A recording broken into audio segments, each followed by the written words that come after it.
Good morning and welcome to another exciting episode of New Day, your super favorite morning show. Of course, I'm here with Johnny and Solace Rose Quarter, and we plan to rock your morning right from now till 9 a.m. when we wrap up. Of course, it's Friday. It's Fantastic Friday, Fabulous Friday, whatever you want to call it. But all I know is it's just about the weekend. So whatever you had planned to do in the week, you should be bringing it to a halt by now. Just assess yourself, what you plan to do, if you've covered it. If you haven't, today, there's still enough time. There's 24 hours more. So definitely you should put in some energy to wrap up anyway. It's a good morning. Good morning, guys. How are you? Morning. How are you doing, ladies? I hope you slept well. Yes, I did. I slept well. I'm so excited about today because the 20th anniversary free health screening at Susu, is happening. So I'm super excited about it, that we're able to give back to society in a very special way.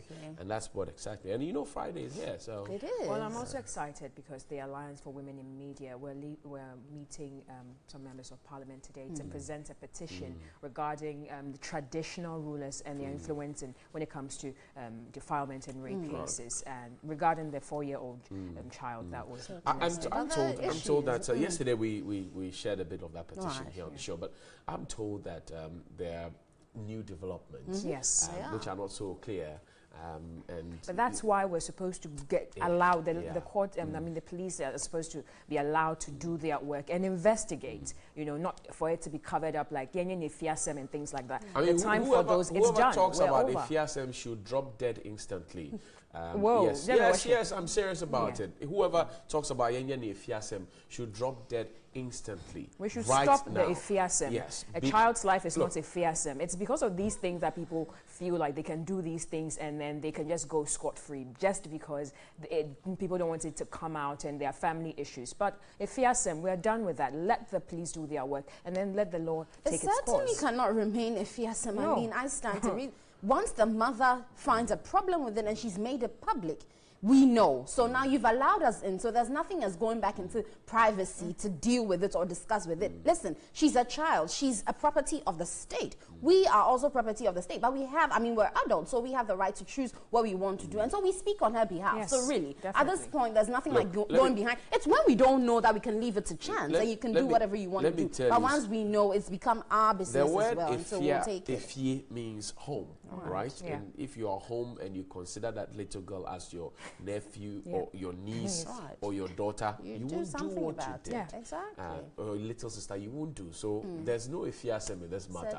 I'm saying that. Well, I've cited some posts on social media that suggest that the hymen is intact and so many there were no aberrations. Even an attempt to do that. I am saying that that's not your place to be defiling somebody, to be holding a private part. It is not your... Even an attempt is against the law. Even the attempt itself, let alone getting close. In advanced countries, even fathers who have daughters, when they want to bath for them and the daughter say, I don't like it, it's okay, go to mommy, let mommy do it for you. I mean, even that is calculated or counted as defilement or harassment. How much more somebody who is not related to you in any way, who comes to your home, picks you up, and goes to do whatever, and we're now hearing different angles to the story. I don't get it. If you ask them, whoever says it, drop dead now. Yeah, well, Johnny? But it's still Pink October month. I can't stop saying it. Of course, today I'm clad in pink and blue, so I must hype the Pink October month. It's about women. We're checking our my pink nail polish that they can't see. But we're checking our breast. It's very simple. Just divide your breast into 4 quadrants and do the simple exam and also check your nipple. Of course, if you find any abnormality, you can move to the hospital for them to also get it checked. But if you don't know how to do it yourself, just ask a doctor to teach you once or twice, or even a nurse can teach you as well. Any health worker who understands how to do the check can teach you, and then you can test for yourself. I mean, I understand the work, so if you volunteer. I knew you were going to say that. I mean, I wished that this 20th anniversary health screening at 5 Junction at Susu would have included it so that some of us could go and help, I'm sure they will, but you didn't volunteer early enough. Anyway, guys, it's time for the news. So, Solace Rose, will take us away. Well, once again, good morning and welcome to Morning News. We have news from the world of health, education, politics, some business, and of course, the weather update.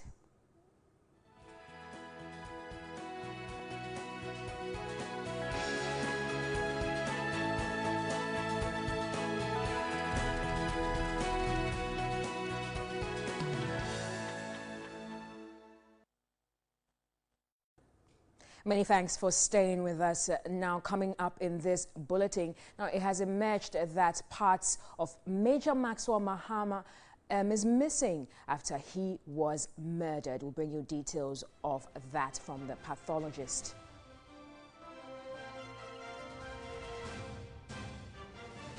And danger looms as the bridge on the rail line between Tesano and Alajo in Accra is caving in. Now, Ga youth demand immediate end to the protracted chieftaincy conflict that has rocked the traditional area. We have details of all these and more coming up in the next 30 minutes. Please stay. Right, let's take our first story. And the pathologist who conducted the autopsy on late Major Maxwell Mahama has told an Accra magistrate court he could not trace parts of the body of the deceased during the autopsy. Now, Dr. Lawrence Edusei told the court he is unable to tell who had taken the body parts and for what purpose. On October 10, the court ordered the pathologist Dr. Lawrence Edusei and the head of the 37 Military Hospital Pathology Department to appear before it to explain why the report has delayed. Dr. Edusei, appearing before the court, said he had requested for the crime scene officer, the officer in charge of ballistics, and investigators to assist him, but none heeded to his request. He blamed the investigators for the delay of the report. In answering why he had not contacted authorities when he was faced with challenges, he told the court he encountered difficulties as the judiciary in previous years had not paid him for work done. The police prosecutor DSP George Amega in defense said the law gives the pathologist the opportunity to write to the police if he encountered difficulties and thus rejected the doctor's claim. The magistrate Ebenezer Kweku Ansa gave the pathologist and the police 3 weeks to work together to make sure the autopsy report is made available. 23 people are currently standing trial for their alleged involvement in the murder of Major Maxwell Mahama. Sitting continues on November 23. And on to a trending issue, danger looms as a bridge on the rail line between Tesano and Alajo in Accra is caving in. Now, some residents allege train engines sometimes disengage from the coaches when the train gets to that bridge. This was revealed at the public hearing of the committee investigating the train derailment on Monday. This is Selim Aminya's report. The Achimota train station near Santana Market was the venue for the public hearing. The committee, chaired by the Deputy Railways Minister, Kweku Agyemang-Boateng, is expected to ascertain the cause of the accident and make recommendations to avert future happenings. The committee is supposed to work on finding reasons for this particular derailment. If you talk about the Nsawam line, it was grounded because of totally different reasons. All lines can be good or bad. It doesn't mean accidents will not occur. What I'm saying is that we have to find what caused the derailment. It might not even be the tracks. It might be the driver fault. It might be the stock fault. I mean, rolling stocks, you get new ones, they can run into an accident. Owusu Mane was in charge of ticketing and found himself in the track that derailed. I found out that the train was shaking, so I told the passenger they should be very calm because the train has derailed. They were rushing to get out. And I told them nobody should get out because when you try that, you wound yourself or maybe you will die. In fact, I tried my best to stop them. Still, they were rushing. While some attributed the accident to speeding, others refuted such claims. Some attributed it to the poor state of the rail lines and bad maintenance culture. A tour around the rail lines revealed most of the land spaces around have been used as refuse dumping site. There are unbridled directions of makeshift structures, shops and food joints on the sideways of the rail lines. Assemblyman for the Abelempe, Tesano and Adama electoral area, Sidi Talikai, expressed worry over human activities around the rail lines, though under the National Railway Act, it is unlawful for any structure to be built within 100 feet of the railway. Line itself, the railway itself has to get cameras to make sure that they have been secure or security on their line. It shouldn't be always the environmental health from AMA has to do that. They have to make sure they have an injury room monitoring their system. Some workers were unhappy about the activities of individuals along the rail lines. This is the piece of metal known as shank, and this actually holds the rail line and these sleepers together firmly on the ground. Some unscrupulous young men have been removing these shanks and actually selling them to scrap dealers. This is believed to have also accounted for a shift in the positioning of the rail lines. A bridge which forms part of the rail lines that links Accra and Tema through Achimota became the topic for discussion at the public forum. Many expressed apprehension over the state of that portion of the rail line, describing it as a death trap. Residents have complained to them that, look, stop the train for 1 month, construct the bridge, and it will be okay for we and the train to, we the residents and the train, because that's where we all crosses to the other side of the area. And we've complained, and what they are saying that it's from the authority. The authority is not minding them. This is the Achimota Accra rail line, and to my right here is Alajo, and to my left is Tesano. A careful look or study of this particular rail line shows that this particular portion, which is over the drain, has sunk in a little bit. So most of the time, what the train drivers do is when they get here, they need to slow down to ensure that the unforeseen does not happen. In spite of all these challenges, the Deputy Railways Minister, Kwekwa Jiman-Boatin, assured the committee's recommendation will be implemented to the letter. We are going to overhaul all the lines. I mean, these lines are quite old. Look at the slippers. These are wooden slippers. The slippers are not even treated. There's going to be new tracks. We're going to rehabilitate these ones for the lines to work, and we're going to get new ones. The committee will also hold private sittings on the incident. Persons who have any information to share with the committee can call 0266 510381. Selom Amenya, TV3 News, Accra. Now, away from that, let's do some chieftaincy issues. And youth in the Jamestown area of Abolapiam have demanded an immediate end to the protracted chieftaincy conflict that has rocked the Ghana state. A police intervention on Wednesday prevented a bloodbath between two factions. Kamala Kluche filed this report.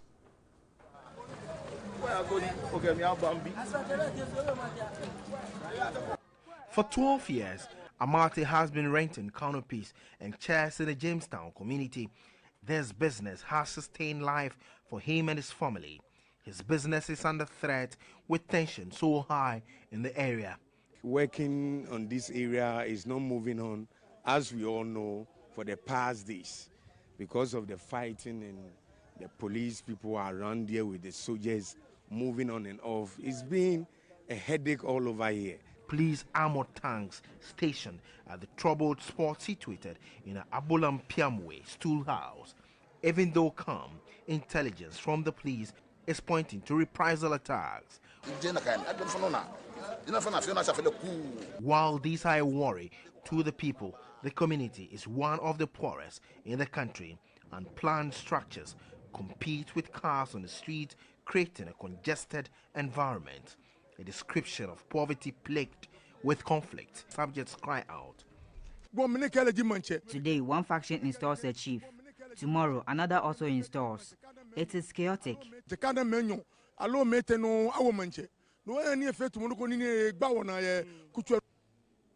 chieftaincy issue in the Ghana state has become legendary. Legendary because there's no end inside Tourette. Sanitation is one of the issues, and you can see it is one thing that worries the people so much.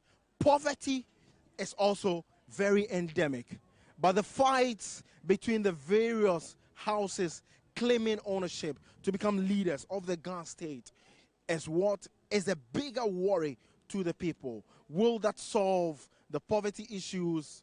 Will that solve the sanitation issues? For them, the most important thing is that the Ghana state becomes united and fights the common enemy of poverty and sanitation.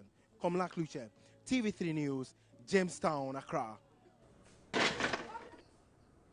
Now, international relations expert Professor Vladimir Nchidanso has appealed to the President, Kenyatta, to show leadership by personally annulling the results of the elections. The Director of Academic Affairs of the Ghana Armed Forces Command and Staff College told Komla Kluche continued instability in Kenya could impact on the whole region and allow terrorist groups space to flourish.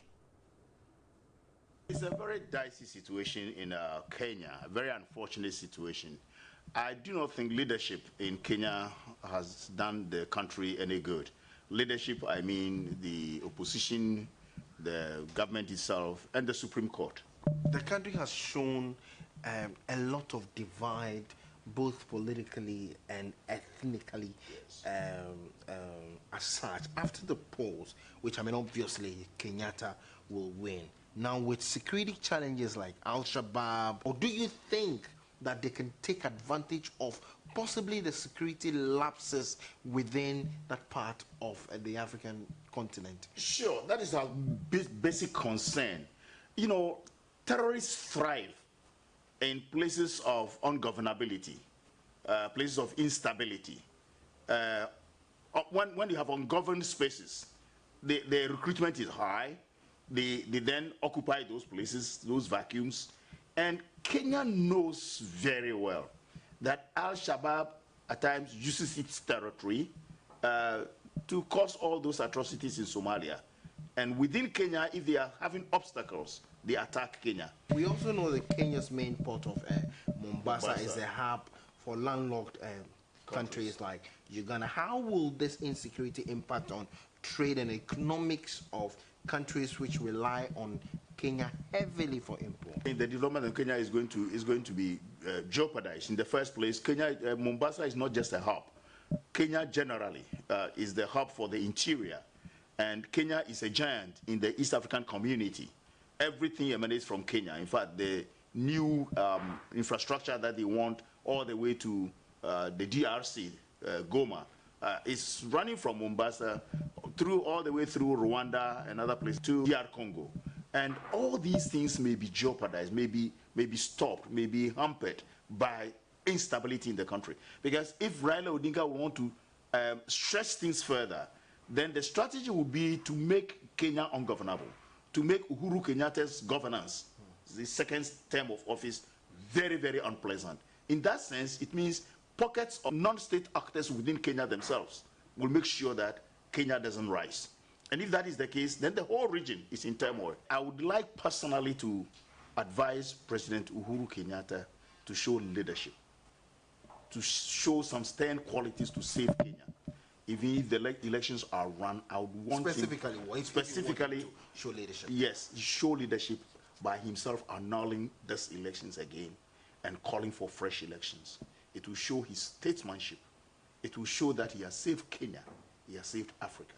In fact, these elections, no matter where it goes, that he's going to win. But he's only acting on the decisions of the Supreme Court. The Supreme Court ruled that there should be a rerun. And that's exactly what he's doing. Let me give you an example. If he does, he would be going contrary to the dictates of the Supreme Court. He is the head of state, and his word carries a lot of weight.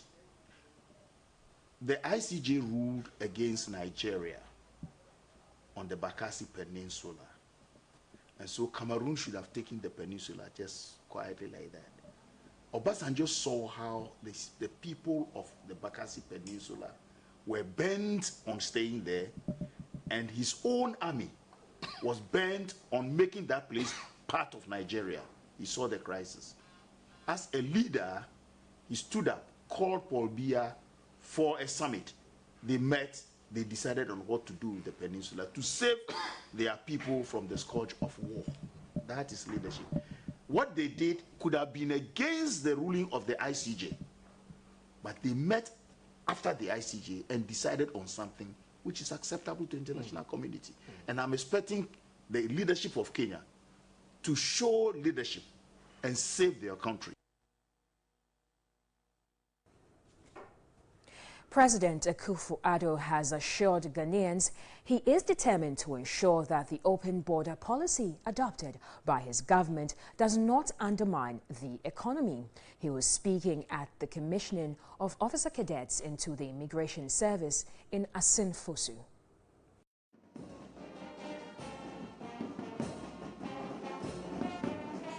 The parade, which is the 9th batch of officer cadet to pass out, was made up of 34 males and 20 females.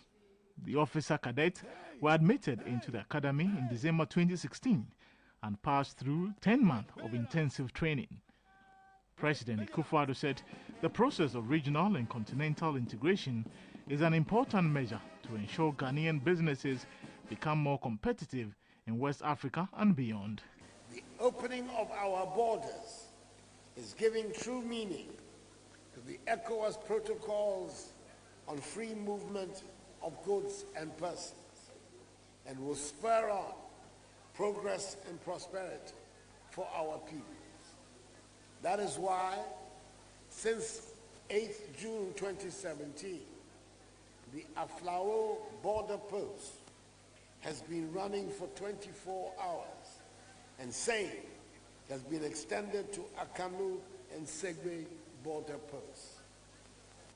Government, the president noted, is mindful of the security threat and challenges this policy may bring, especially with the growing threat of terrorism in the region. The Immigration Service is critical to the security of our borders and in the prevention of cross-border and transnational crime. Indeed, it is at the forefront of the regional effort to combat growing terrorism. Equally important, the service is the first port of call for the offering of the famed Ghanaian hospitality to tourists and visitors to our country. President Akufo-Addo charged the graduating class to discharge its duties professionally and help realize the vision of the immigration service. President Akufo-Addo has on many platforms directed the police to deal decisively with the negative vigilantism in the country. Yet, groups associated with the ruling MPP continue to attack people with impunity, including even government appointees. The news team asked the Inspector General of Police, David Asante-Apietu, if the service is overwhelmed by these vigilante groups. Let's hear his response. It is our duty, our mandate, to ensure law and order. But what somebody intends doing, or crime he has intended to commit, sometimes we are unable to prevent it. It does happen, and it is for us to respond accordingly. Well, someone will say that we should live in a society where all these things should not happen. But it's an ideal one, and I don't know. I don't think it is possible to have a society that is crime-free. They will occur, but our response and how we are able to manage it is what is important. Is political manipulation one of the challenges the police is facing in dealing with? When crimes are committed, we don't give it any color. It's crime. So we deal with it as that. But when you have groups affiliated to one party or another committing crimes, allegedly committing these crimes, when you have groups that are affiliated to one party or another allegedly committing these crimes, doesn't it then make it somehow political? This is the last question. As a police officer, we deal with crimes. If you are from a political party, you commit a crime, we're going to deal with you accordingly and not as somebody coming from another political party. Thank you. Now, the premises of the fake doctor at Medina is now under lock and key. A combined operation by the Accra Regional Police Command, the Medina Divisional Police and a team from the Medical and Dental Council was on the premises of the Covenant Clinic to formally lock up the facility. AC Benewa Otu has the rest in the report. So we are here on the premises of the Covenant Clinic here at Medina, and we are privileged to have the doctor here himself, and he is telling us that this is what he uses to detect, to check people or to diagnose people when they come here. And so this particular machine is able to detect whatever sickness that a patient comes here with. And so this is what he says, a quantum resonance magnetic analyzer. So this is actually what he uses, Alhaji. So how many people have you used this particular machine to work on? I've used it for so lot of people, for a lot of the patients. So what are some of the common diseases that you're able to detect? Oh, all type of diseases. It can diagnose all type of diseases. And so I'm asking the common type of disease that you're able to detect this with. All type of diseases. It can diagnose all type of diseases.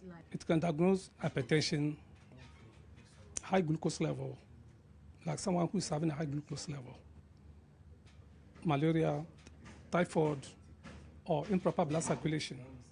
Okay, so when it is... That's a bad circulation into the vessels. Okay, so when you are done, what next? All type of heart diseases. You do diagnose people with heart diseases? It helps to diagnose the heart disease. And so have you diagnosed people with heart disease here? They are there, many people. Here? Mm-hmm. Here many at your clinic? At my clinic. And so after detecting that they have this kind of condition, what's next? So when the condition is beyond my control, so I do refer a lot of cases. Wait for some. I refer some to 37 military hospital or the Rich hospital. What document? Or I do write the report and give it to them. Is there some you can show to us? Or on a play sheet. That you are? That you are? You have to refer the fellow. What do you write on for the patients? Oh, just a normal referral note. Okay, and this one is coming from which doctor? From the Covenant Clinic. We also see that you have a laboratory and ultrasound room. What about that room too? The ultrasound, I think. You think? Or yes, really. I've just set it up. But I haven't started the work yet. I haven't started yet. I haven't started operating yet. Are you going to operate it yourself? No, please. Then we have special sonograph for that. We are special technician for that. Okay. You said you had your qualification from Europe. Yes. Which part of Europe and which university? That's Belgium, Europe, in France. Which institution? In France, Belgium. Belgium school, institution. And so when they get back to them, they will be able to... I've done all things, all the documents are in court. All my documents from at the court. And the year you graduated? All the years, all things are there. And so you are certified to practice as a medical doctor? Yes, please. Okay. Are you a medical doctor? These are dates. But this is an environmental health sanitation. That is not a qualification. I don't talk, please.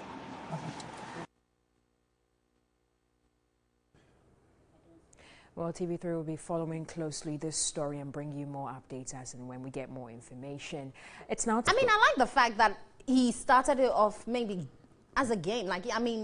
We all were laughing about it, but I'm happy he's gone on to sign record deals. It just gives me the inspiration that whatever you really want to do, you just have to put your mind to do it. Even when the whole crowd is not going with you, just do it and be different. Remember when we were kids, if you say something and somebody didn't hear, and then you ask, what do you say? Say mingles? Yes, it used to be very annoying.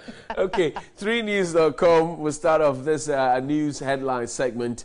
And 3news.com has some very interesting stories to see. So Tilapia starts off and says, Kwesi Botwe report Mahama, a movie star, and says, well, Mahama is laughing. That looks like a journalist who's asking questions. And the NDC doesn't want to answer any questions about the Kwesi Botwe report.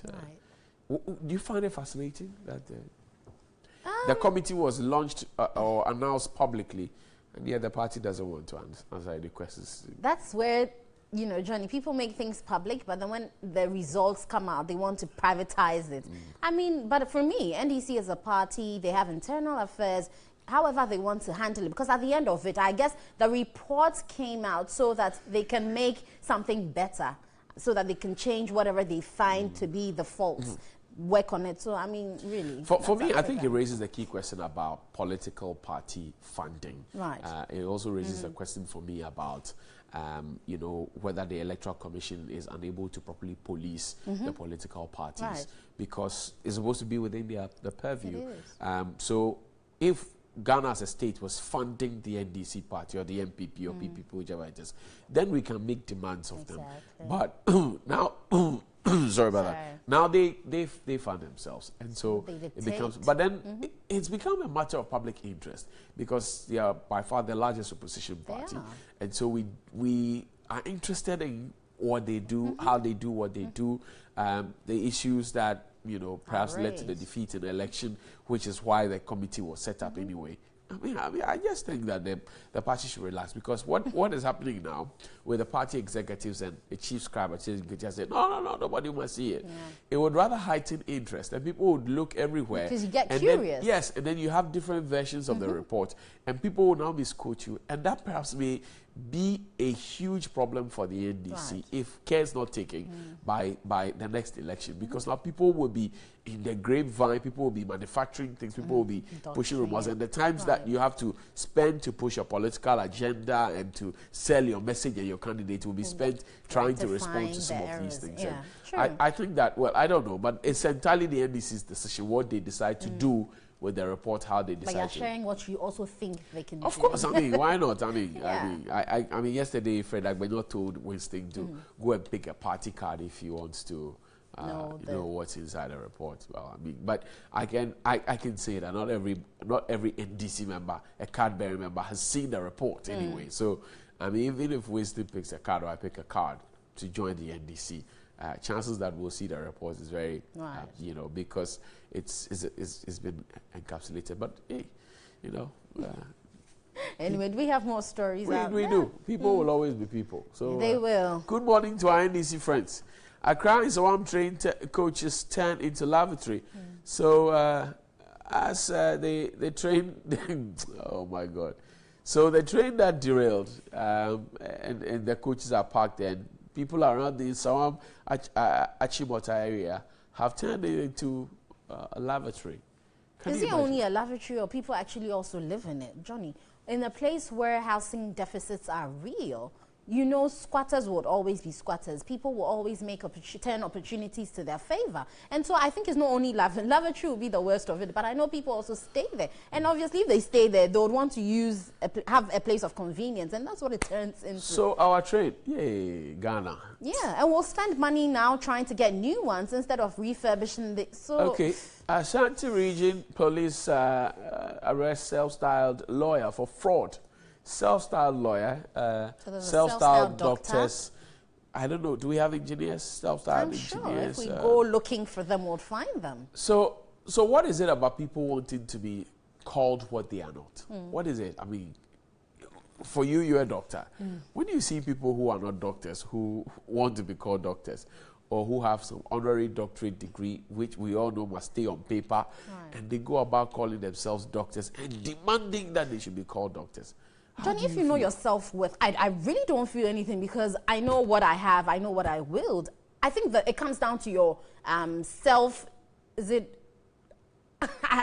lost for words, but however you perceive yourself. If you have that high self-esteem, you won't go around parading yourself with titles. It's about what you have. Because for me, whether you call me doctor or not, I work.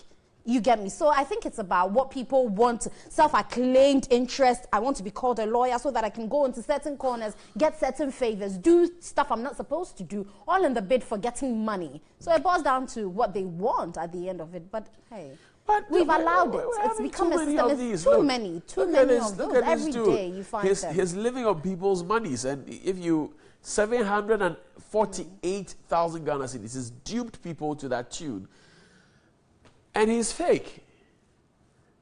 I feel so depressed and livid. And I think it's because of our, rate of literacy. Because, Johnny, you and I may question, I mean, that's not to say some literates won't be defrauded or whatever it is, but sometimes you question people's actions. And so for me, if you say you're a lawyer, I'm willing to see where you work, what goes on there. Does someone also know you to be a lawyer? I would ask certain questions before I entrust all my money or my documents into your hands. So I think some people need to probe further, be curious enough to know where they're coming from, what background, where did you work, where did you school before you wield all Who your were your trust. classmates? Exactly. Somebody comes and says he's a doctor, he doesn't have a classmate. He doesn't have a school.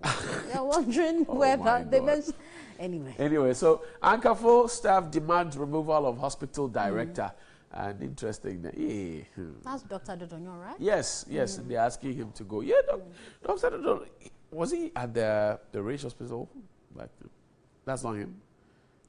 I'm not sure where he came from, but all I know about him was when he was at Ankafo, because we carried the story about a day in the life of the psychiatrist, and he was there. But, I mean, they're unhappy with their state of conditions of service and all that. So but is it his fault? Is it a doctor's fault? Is it a medical director's fault?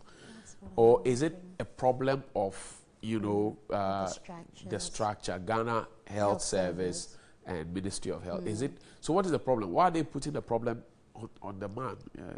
I don't know. Can we check the story? Let's check out, because I don't get it. I mean, really, and it's not the first time. Rage Hospital, Kolebu, they will all demand for the man to, I mean, really. So some members of staff of the Ankafo Psychiatric Hospital in the Central Region are demanding the removal of Hospital Director Dr.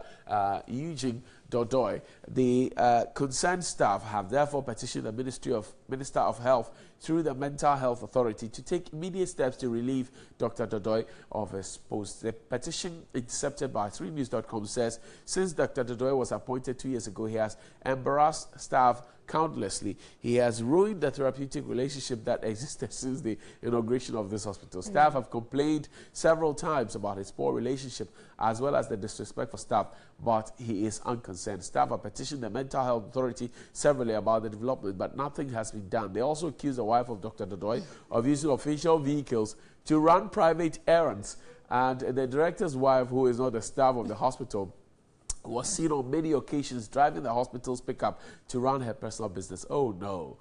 They also cited the hospital director purchasing 3 television sets for a total of 20,880, a figure they find too astronomical. 3D TV. The last, I mean, that comment, Dr. Dodoy is still keeping and raising a baby born by a patient whose relatives are unknown in a psychiatric ward and refused to release the baby to social welfare after they have made several attempts, and this led to... sounds murky there. Okay, but so anyways, the issues are playful. Interesting. Well, very, very interesting. But Johnny, I don't know. So, aside Dr. Dodoy's wife driving the official vehicle, which is wrong, and him keeping the child, which is also wrong, and spending 20,000, which for me sounds ridiculous. What does it mean? What does a relationship mean? Is it that, okay, somebody who was there previously was allowing them to do what they want, and perhaps he is being too stringent and not allowing them to do what they want? I think that oftentimes when people, and I'm not holding brief for Dr. Dodoy, but oftentimes when people say, oh, that's what this manager is good, this one he's not good, this one is too strict, it is because he doesn't want to bend the rules, and so people assume that, well, yes, you know, yes, I'm ranting, Coco. Well, we're talking vigilantes, Johnny. In recent times, we've spoken about it, particularly after NPP took over government, and we saw them rampage. We saw it happening. The problem is, one time police clumps a group of people down, they punish them in some way, but it doesn't seem to serve as a deterrent for others. Oh, because just recently, the vigilante they'll pursue, but when they say pursue, what does it mean? Because they pursue Delta Force, but see where it ended. It didn't serve as a deterrent enough for those who went at Karaga. They went on a rampage as well. In the Ashanti region, it was in broad daylight. Right. When the gentlemen went out there, they chased out the national security, whatever it was. They went to court in broad daylight. We were told that we couldn't identify the people. Right. This Karaga thing was in the evening. So that one even can we identify anybody? It was dark. And the police PRO there says, well, yes, they have heard about it, they know about it, and they are investigating. Right. Wow. So are we losing the fight? That's the question we're asking. Are we losing the fight against vigilantism? The president said he will not condone it. IGP says he will pursue. What do you think? Check out George and the folks on the streets of Accra.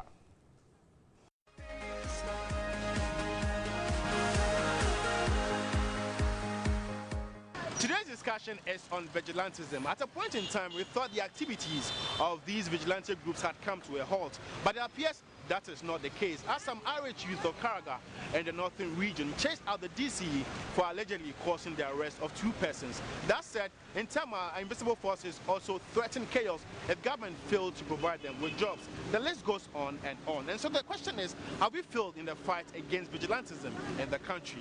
This is Daily Rant. Let's keep talking. Vigilant group in you police are memo about they say we a leader and I say we a party leader. You have a pen for another police for ammo says then lead the way. Now vigilant group way by more by about say ya ben abaya one day net mark government police na say soldier na ya form okrum or muni ahondimbia she say na esu flash house ya ko police ni expect a pa ya bunu MPP am yon hwe ya bunu man pedi ni bona no agufado wana ka sanu wa ka kabini ya wangu ya wanka hwe ana wa ti ho numpi I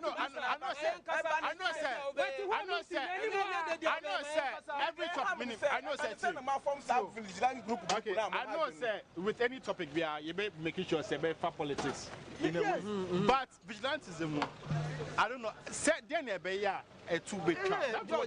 Vigilante super trap. This MPP abaya what you say no start here bibi because MPP aban ba akakabin some grasso no adamu out politics enya no na ye kan me be say NDC was no vigilante groups no omo ni ho anaye ano chirame azoka boys omo fin azoka boys omo bulldogs omo fin me say wa mo protect omo party executives wa man kwa pam aban ni pa bia free office me say but enu so one form omo what's that azoka boys one form omo and me chira say azoka boys now enya to mama na form omo but wa man kwa pam spect bia free office obako you so okay, do you want say vigilante groups disband on one say yes, we should control the activities?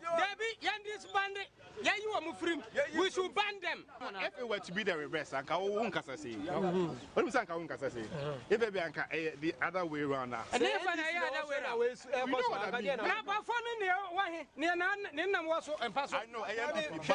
I know I was say kasa say Ghana for yen kasa say individual wo be transfer bio public TV so a wo beba TV3 e ko ba bia wi ase nyina ye hwe into be trans TV so na ye ka de be bua Ghana mini wu e na ye ma on beba da chi e me ye say na we num ti we nu enye na ye ka tie ye bisa mini umienu say die na be ya vigilante groups nu e beba down ye mba nu o mo na ma ye mba nu wo adwini say masa ma mentero ma adwen asama ye bisa me na wo say no we nim tumi bia o obi aya tu no 5 million Ghanaians ya can vote no wa win na wa ye man pani ma me na wo sese ana ya kufado ade anu si wona abobo na anu wanti ba ya bibi me na wo na betima band group no sami ya wo ku ya di ana me kire o say ya adwen na me ka kire o say wo man pani ka sa ya MPP nimpa wa ye ya nyina ye man pani nda no ade anu si wona abobo no na wa gu so num ti 9:30 ade anu si ana mfa tuo no nkobo mpa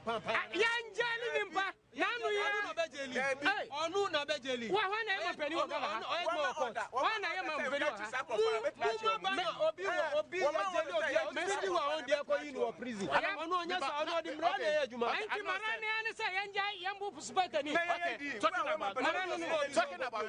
talking about Sabia ye be punish these vigilante groups. I know say Delta Force kwan ye di o masem CDD for about say fines na edama omono and so because it's so antebe master they will still do whatever is fine they find Delta Force next CDD ka say so na massa say we betie mi ya oban nimpa security coordinator someone to have liberty to walk left right to rise to the high building and demolish the man and push him to the floor. Full glare of public. Yeah. So at the end of the day, then you ask somebody to bring the evidence. When you talk about the evidence, I don't get it. What is the evidence? What is more or less? Somebody was emulated. Now we need evidence. Obi says now we need police. Now we need evidence. Evidence. You need witness. You need evidence. Adamu complain say fines near the moment. Too small. As a fine answer, man, me know we are doing. That's what it tough for. Fine. Who can say fine at the moment and no so. Me know it makes sense. I say. And no so I abuse bet me. Why not say who can say next time find this no be benu and cost rana all expenses on sentence at least 2-3 months.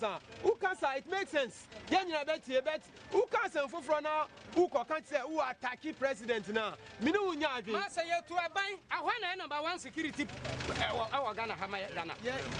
Maybe say we ni mo I'm coming. If you don't know my menchiro.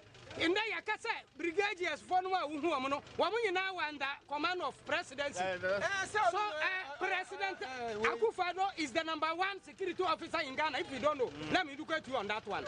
So he should be able to put his feet on the ground.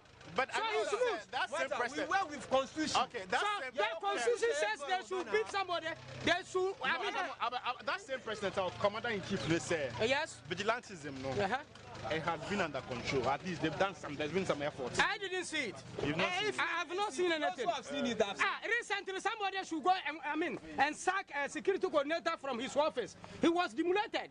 They assault him. Yeah. And then at the end of the day, you are telling me 2,000 Ghana cedis. They were sent to court and they were fined. How much is that? 2,000 Ghana cedis. Every time to raise 2,000, it'll be difficult for me. So that would be the same. So it means, look, if you are chasing my wife and I can kill you and they'll find me 2,000 Ghana cedis. It's easier for me to do. Who kill who? I am telling you. Kill who? It is easier for me. Who kill At the end of the day. Okay. And somebody was assaulted. Someone was assaulted.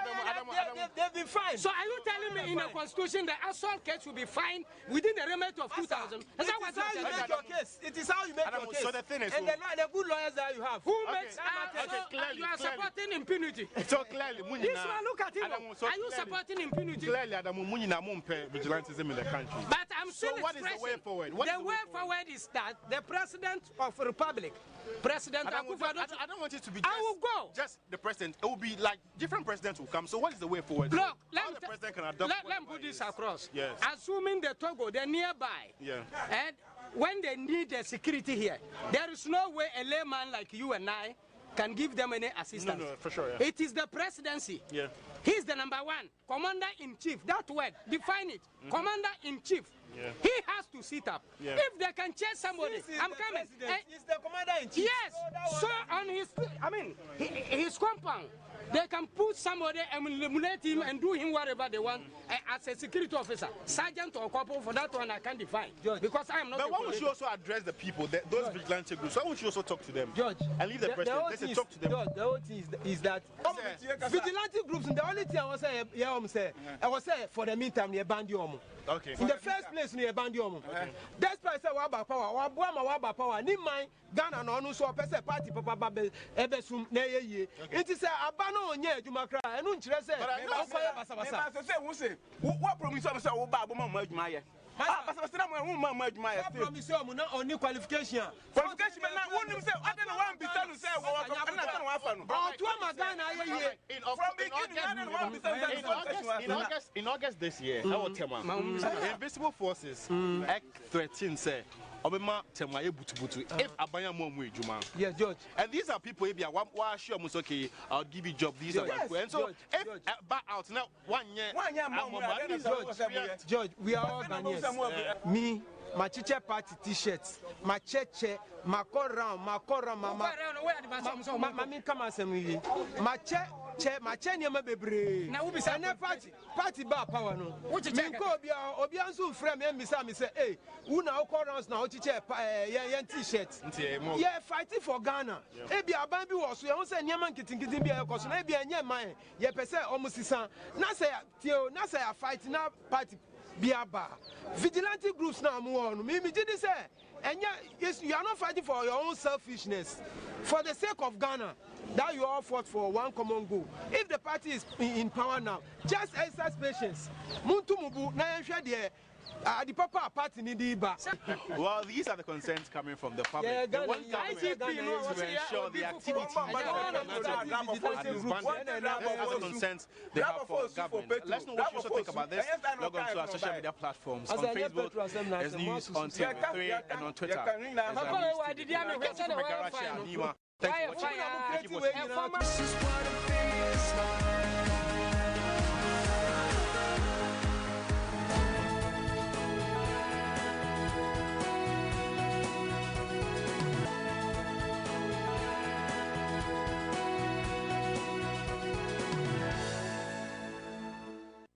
Welcome back, and thank you very much for joining us here on NewDay. The Daily Graphic this morning, Daily Guide, beg your pardon, says, "We farmer busted.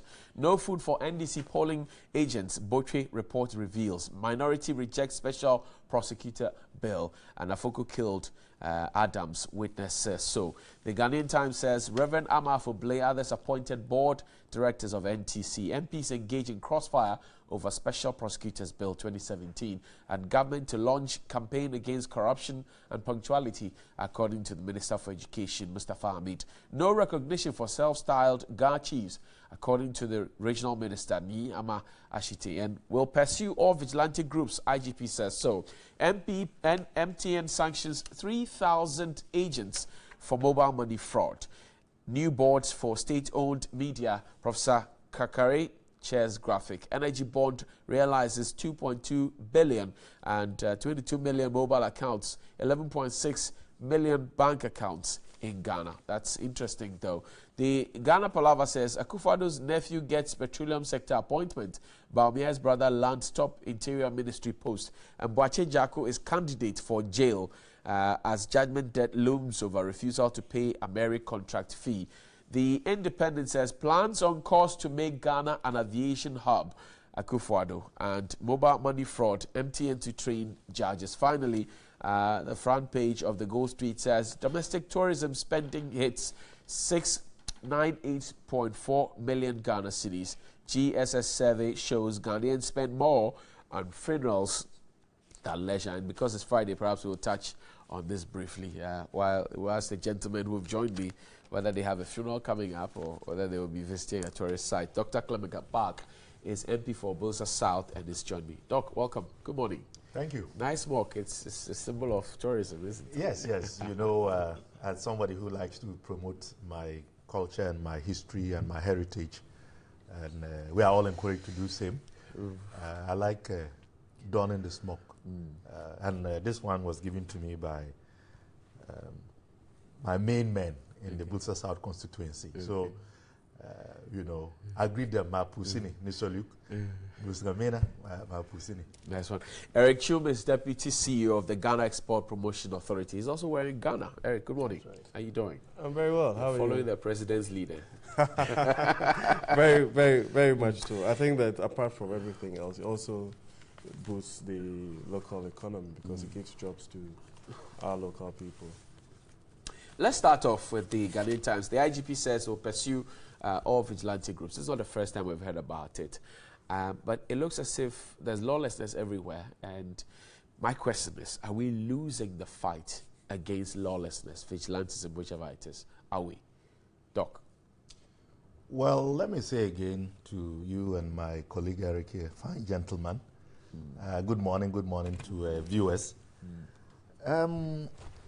You have asked a very profound question, and indeed, that is a question that is on the mind of many, a citizen of this country. In our quest to improve the conditions of our people, of ourselves and our family, and of our nation, the most important ingredient is peace and stability. We can have our dreams and aspirations. We can have all the best policy ideas. We can make all the best laws. We can take the biggest loans and what have you. But if we don't have peace, where citizens can feel free to go about their work and to contribute their quota without fear of intimidation, without fear of being attacked, without fear of retribution, without fear of vindictiveness, then we are not going to make progress. As we speak now, can you tell me any nation in any part of the world which has made progress under conditions of insecurity. But let's bring it home and be more specific. It is very clear that since January 2017, we have seen this new wave or this new trend of an almost sustained, weekly based implosion of one kind or the other, which has to do with acts of impunity and lawlessness. And it is sad to say that all of this is happening under the leadership of our president, whose credentials include being an astute human rights lawyer, a former attorney general, as you well know, and indeed somebody who, by and large, is agreed to be a legal luminary. So the point is this. What is it that accounts for, by and large, elements of the NPP and their activists and their vigilante groups behaving in ways that is in direct opposition to even the ideals that the NPP itself espouses?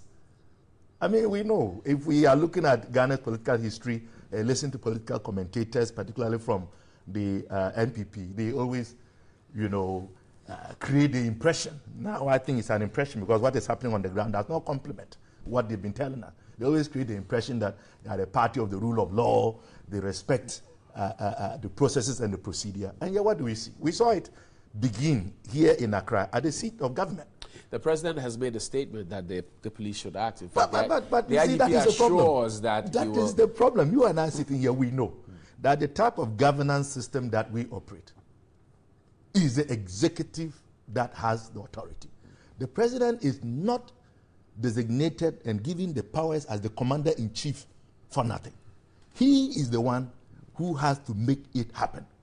And so if he has given directives that persons who engage in acts of violence, be they invisible forces, Delta forces, Kandahar boys, now Karaga boys, or Sisala West boys, what have you, we expect that action would be taken. So if the president has issued instructions, and yet there is clear indication that the directives that he has given are either not being enforced because the police feel intimidated, or as I like to say, perhaps have been castrated in taking on this. Castrated by who? I mean, by the vigilante groups, because obviously it has become one too many. And I mean, people have chronicled since January to today, at least not less than 18 occurrences of this nature, the latest being in Upper West, have occurred. So if after the president had assured the nation, when he addressed the August House of Parliament, where he said that he had given the IGP instructions to deal with any group or any persons who decide to engage in acts of lawlessness, if after that we still are chronicling this day in and day out, what does that tell you? Clearly, either the police is incapable, or the police feel castrated and powerless, or simply nobody is taking the president seriously when he gives those instructions. What do you advise, and it is very Dr. Park? What do you advise we do? Because this is a national concern, really. What do you advise that we do? That the president needs to put his foot down. That the IGP must encourage his men to take action, regardless of whose party activists or supporters break the law. But what is happening, I can tell you on authority, and I've said it before, is the copycat syndrome. Because once one group engages in behavior that is unacceptable, which is punishable, and gets away with it, it then gives the impression to other groups that they can do same. And that is exactly what is happening. The Delta 13 were punished by you truly call that punishment? I mean, they had engaged judgment, that was and behaved in a way that was so reprehensible, had never been recorded in the history of our nation. I mean, when was the last time you heard that a group of young men, a vigilante group, actually had the audacity to mobilize, invade a court, intimidate a judge, and free their colleagues? And all we could do is for them to be fined, which is largely giving them a kiss on the cheek. They were boasting. We heard them. And indeed, they were backed by high-ranking members of the governing party. They told us directly that they knew the outcome of the proceedings before the verdict was announced.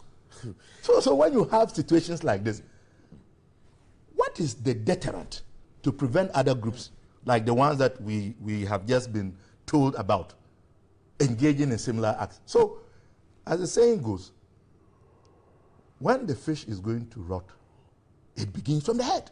And I trace all of this to what happened to Nanka Bruce at the Flagstaff House, what the invisible forces did, going to take over Ghana, the passport office, Tema, what the Delta forces did, what the Kandahar boys did. And so it keeps snowballing. And we must put a stop to this. It is not acceptable. Our peace and security is most important. The political entities, particularly the high-ranking members of the MPP, should stop defending and shielding miscreants who definitely feel that they have a sense of entitlement. We are all entitled. Right. We all have a stake in this corporation, if you like, corporate entity called Ghana. Just because your party has won power does not give you the right to overlook, lay down processes and procedure and to take the law into your own hands. But it is the president who has the responsibility of creating the secure, stable, and peaceful environment for all of us to contribute our quota. Dr. Apak, I thank you very much. Eric, so the president has made a call. The IGP says we'll follow through with this call. But then there's also the note of contradiction where the Delta Force people were invited to the Flagstaff House for a meeting. It was all over in the news. And some think that, well, if you have a father and your father says your actions are being disrespectful to him, he doesn't call you to come into his presence for you to, so to speak, have a fun time. And that perhaps maybe what is fueling this. What do you say to all of this, plus the issues Dr. Park has raised? Well, thank you, and then good morning to all our viewers, to Doctor, and yourself. I think that to start with, Doctor started on a note that I thought was going to be almost apolitical this morning. And then before I knew, he has derailed.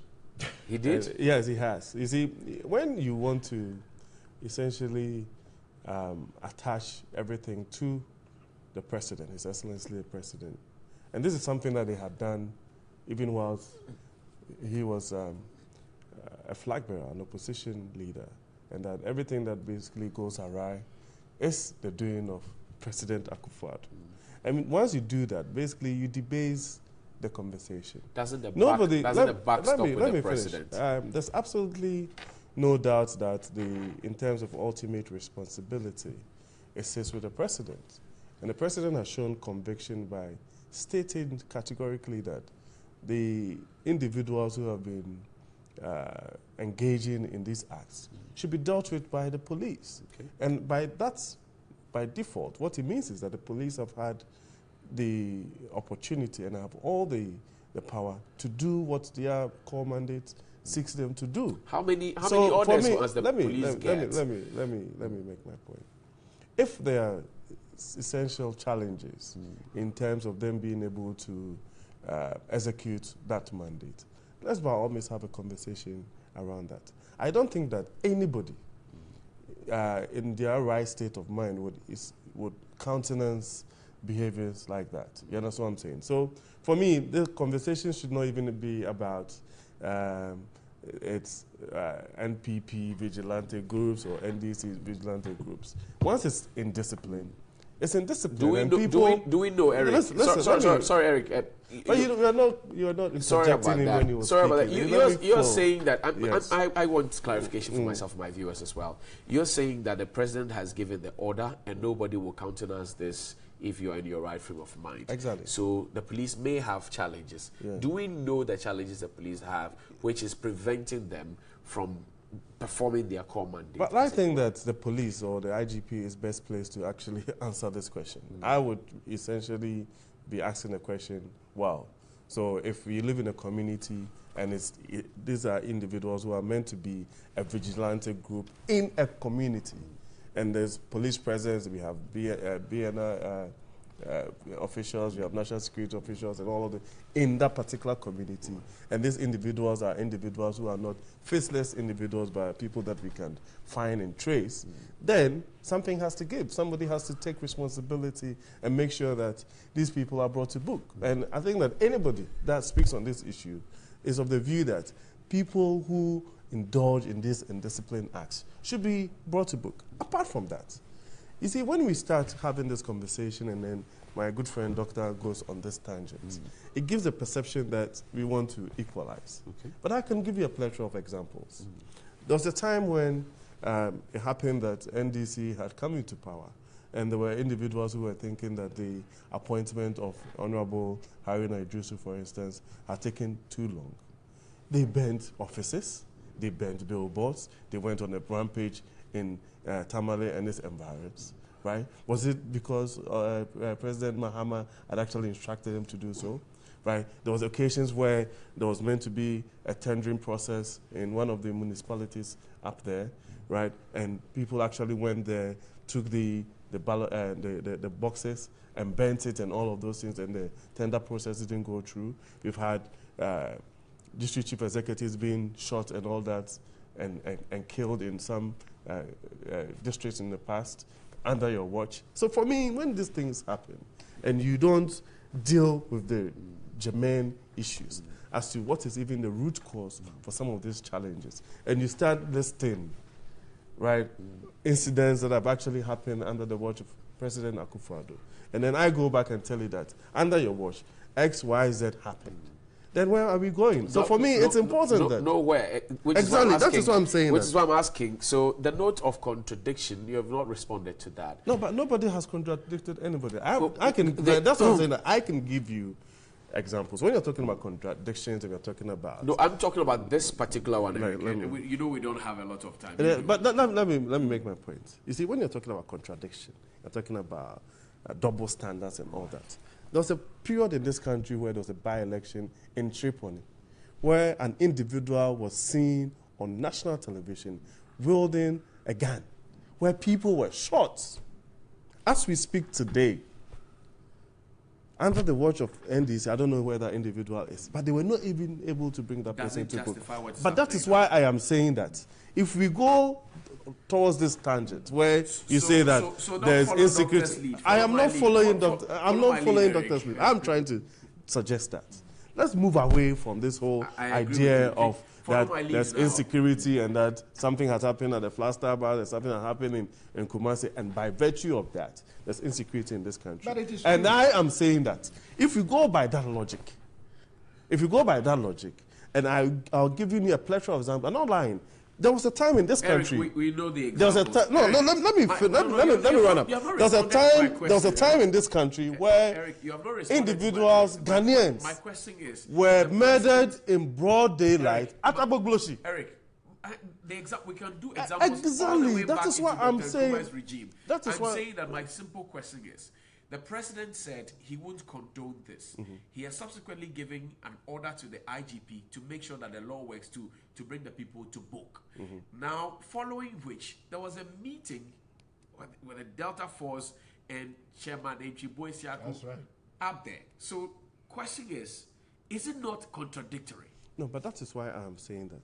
You have a view on the fact that individuals who have been taken through the due process of the law and have been found culpable, right? And they identify with a particular political party and that there's some kind of engagement with them as contradiction. But I'm saying that if we go by that line, right, where you have people sitting on radio, on national platforms, actually calling for the death of a sitting Chief Justice, right? And that individual's being actually sent to jail, and then the president actually issuing a pardon for them, or leading members of the NDC actually going on, even probably some of them were even trying to go on hunger strikes, right, to say that this individual should be released. I'm sorry, but you're still doing equalization. I am not doing equalization. Eric, I am saying that. I'm sorry, but you're I am giving you hold on, Eric. a plethora of examples. Eric, we know the plethora. I mean, we report these issues. So you're doing equalization. I am not doing equalization. You have not been able to answer my but question. That is why I'm saying that. My question one more time, perhaps finally on this one, that the president said, I don't like this. He's giving an order to the IGP to act. Up till now, we have not seen the action that will be deterrent. That cannot be the case. So that I'm saying that when Chairman Enchibo Isiako or Chairman Wuntumi brought the Delta Force to the Flagstaff House, there was a meeting like that. And I'm saying that who do they meet? If you have a father, who lives in the Flagstaff House? No, but that is why I'm saying Eric, who lives in the Flagstaff House? Listen. You see, you're making a big mistake. I'm saying that when we want to have conversations around these things, right, let's get to the root cause. What is the reason why people have essentially given themselves some sort of level of impunity and then they can go out there and do these things by virtue of the fact that they are aligned to political party A or B? And let's deal with those issues. We were sitting here, even before the program started, having conversation about the fact that there's some level of indiscipline, and whereby people who are meant to be responsible for their actions are basically let go scot-free. And that's something that cannot be allowed to basically continue. But this conversation is it your opinion that the meeting of the Delta Force with the Ashanti Regional Chairman of the NPP, with the President, following the unfortunate incident that happened in the Ashanti region, could have fueled this? Is it your opinion? No. It couldn't have. No, and I don't have. And is it your opinion that is contradictory of the President's order? Listen, it's a yes or no will suffice for me at this point. Is it your opinion that that meeting is contradictory of what the President says he believes in and is directed the IGP to act on? Is it your opinion? It is not my opinion is very simple. My opinion is that the law was allowed to work. They went through the due process. They were brought to courts. The processes went through. They were fined. You understand? And if these individuals are seen to be people that can be engaged to actually desist from that, there's absolutely no contradiction in that matter. Unless, of course, you are saying that once you go through the due process and you have been either charged or you've been acquitted, nobody can engage says you. They were treated with kids gloves, they were given a kiss. That is why I'm saying that. You see, I can engage you on this particular platform and even engage the ordinary Ghanaians watching this particular program. But we're not going to take moral lessons from Dr. Clement Apart and his people. By virtue of the fact that their track record speaks to something totally different from what they are actually espousing. Never involve a president hosting.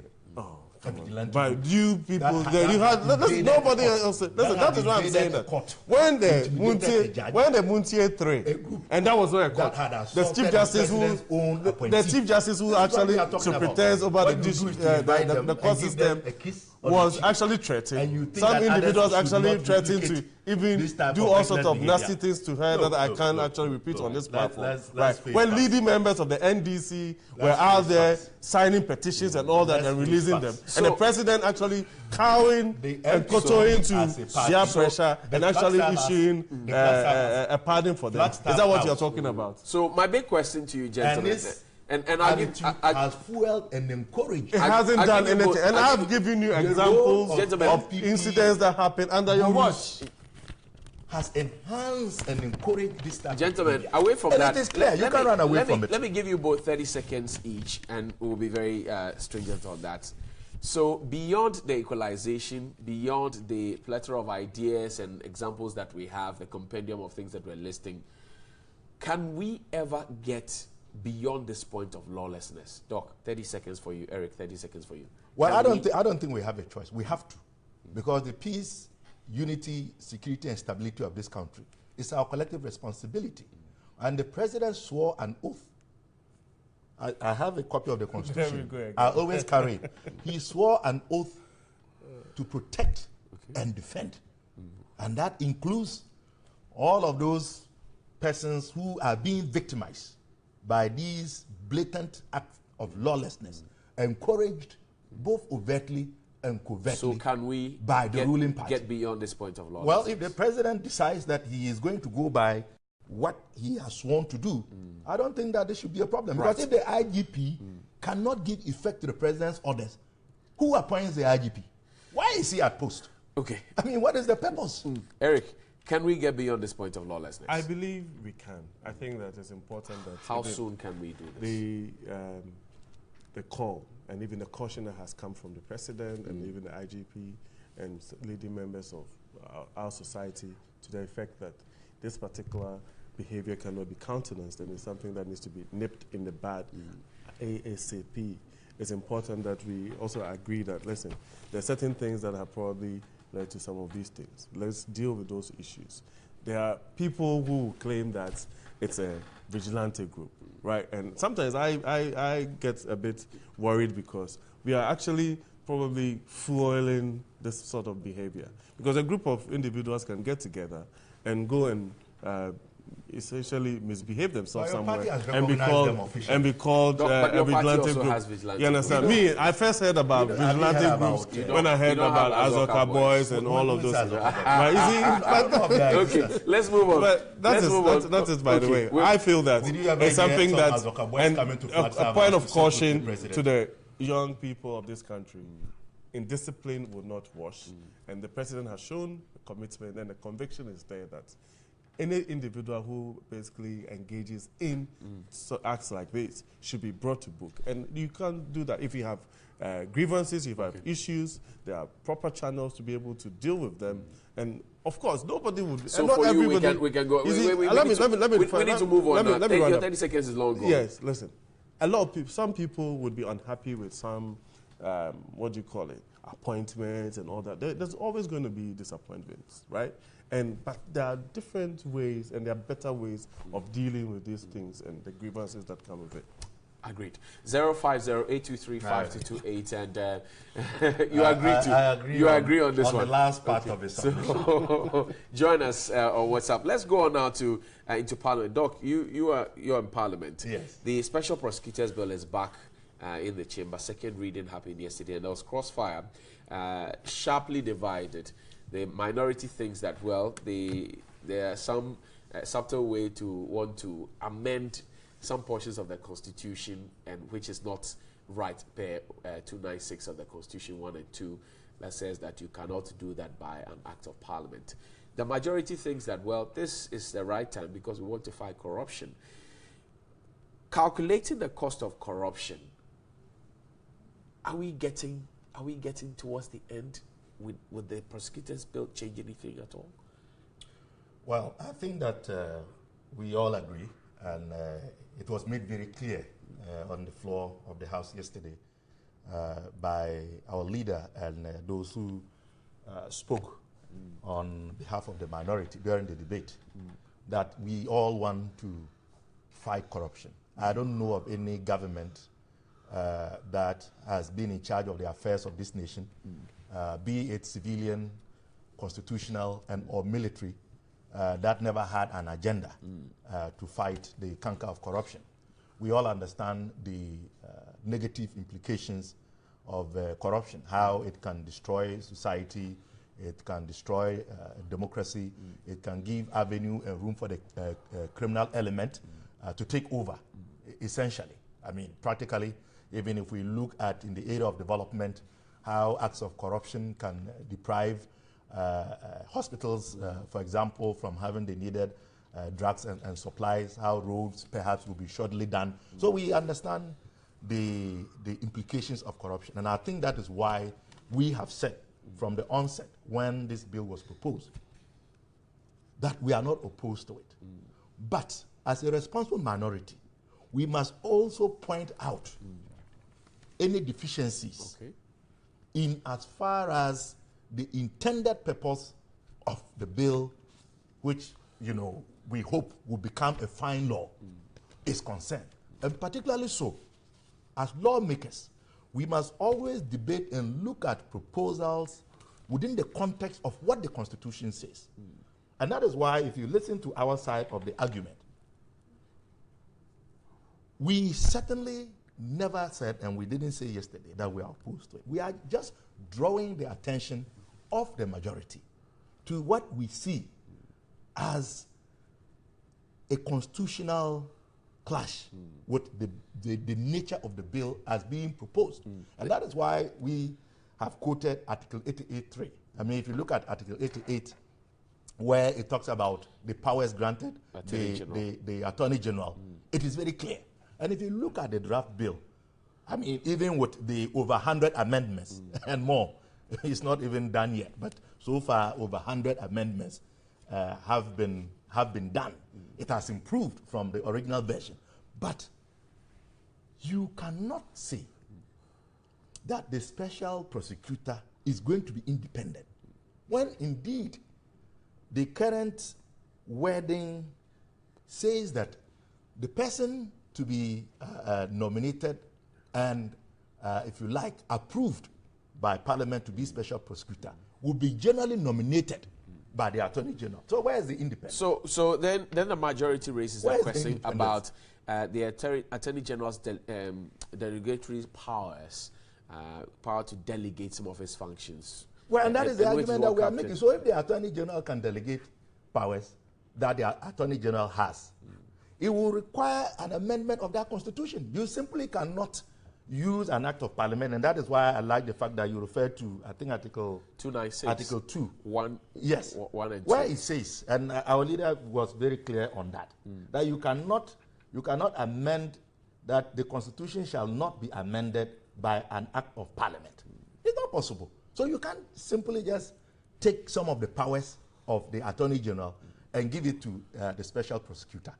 You have to amend the Constitution. And we would not condone or be part of any process that would be in contravention of the Constitution. This is one of the many issues that we raise. And that is not because we are worried.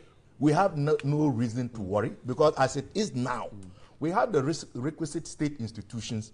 Indeed, the Attorney General, who is going to nominate the person to become special prosecutor, already has the powers to take action if there is evidence pointing to alleged acts of corruption. So essentially, I mean, the truth is that, what is the point? What do you say to the school of thought that the minority is doing this just so this bill doesn't come up? Because the first time it came to Parliament, you shut it down, and now you're doing everything to frustrate the bill so that it doesn't see the light of day. Look, if you have listened to the debate and you have read the portions of the Constitution that we have cited, what is this that anyone can say that we are trying to frustrate the bill? We are only raising legitimate issues. Look, it is important to note that as we seek to make laws, we must always remember that those laws would outlive political parties and entities.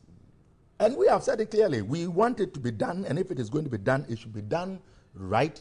It shouldn't be in contravention of the Constitution. And it should be done in a way that will make it fair and even across board. Because today NPP is in power. Just about 16 months ago, NPP was not in power. And whether you like it or not, the day would come, and I believe that come 2020, the NDC is going to be back in power. So we also have an interest in helping to fashion a law that would serve us well in the fight against corruption. We are interested in helping to fashion a law that would not be in contravention of our Constitution. Our argument is very simple and straightforward. Are you being misunderstood?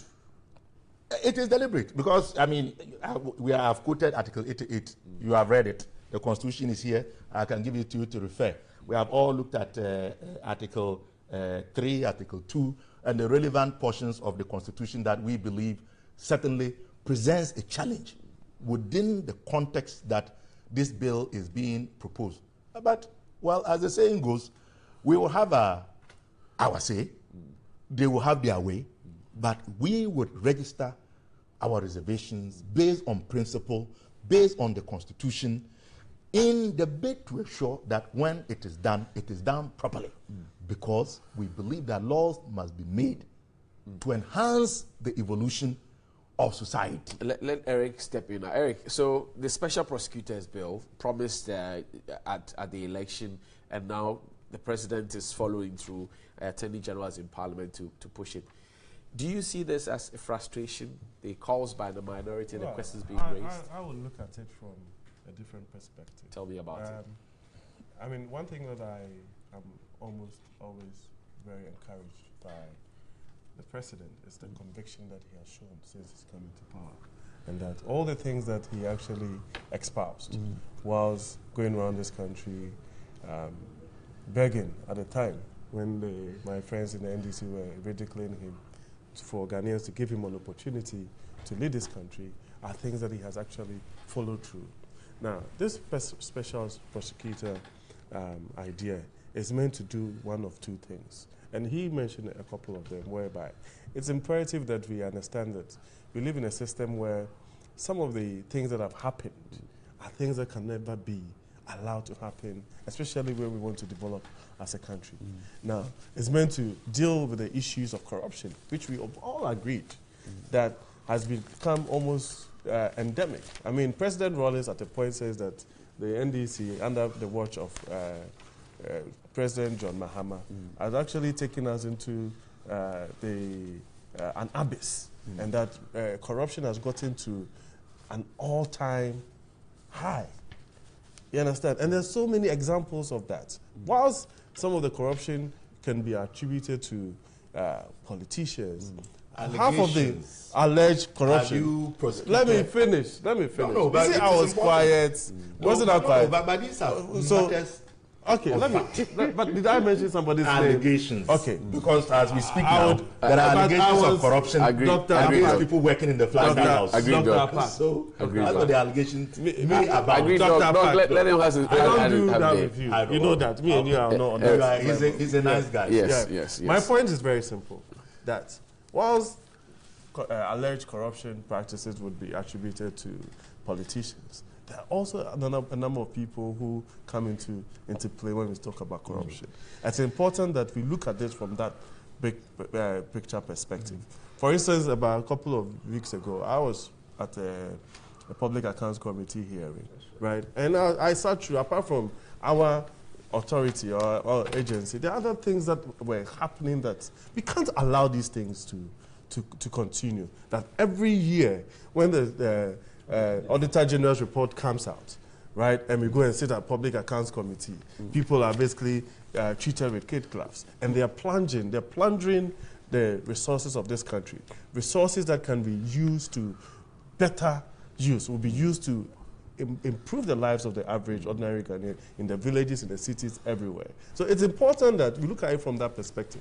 As for the mandate given to Parliament to actually enact laws and debate this and all of those things, that is Parliament. And I feel that the processes that they are going through, I mean, if I'm being objective, would essentially make sure that we have the right law in place to make sure that we move forward. But the whole idea of the special prosecutor is something that I believe that, like he indicated, they don't have any problem with it. I don't want the situation whereby, I mean, they do their thing all the time where it's like, let's oppose it for the sake of it, right? Because as for it was a full house yesterday. But that is my point, that as for our friends here, even NHIS, they opposed.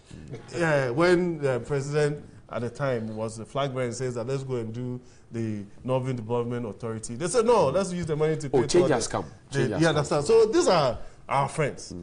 So they would always oppose. That one we know. So you have, but I believe strongly that, per what he has said here, I'm almost going to give him the benefit of the doubt that it's not just malicious. As for the alleged corruption or corrupt practices that was actually superintended over by President Mahama and his people, that one, the day will come. And I'm very...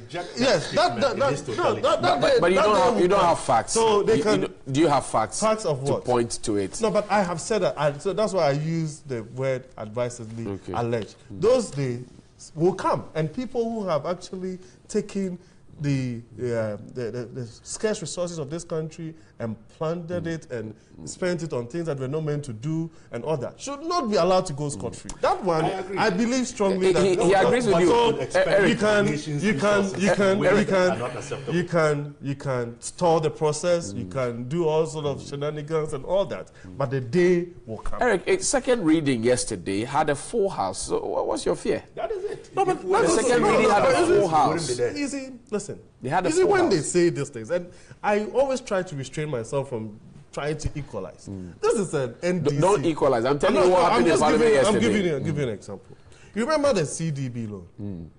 Do you remember the sort of opposition that we actually gave to the CDB law in terms of the correction that were meant to be made and the issues that we raised and all of those things? What happened?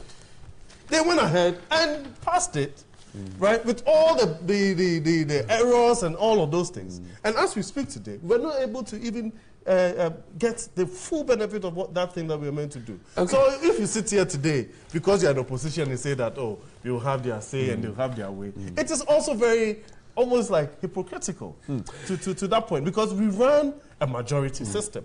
And the point is that that's the reason why we are even going through these processes is because we want to debate the issues, we want to look at the issues at stake, and it has even been to the legal committee and constitutional committee of parliament already.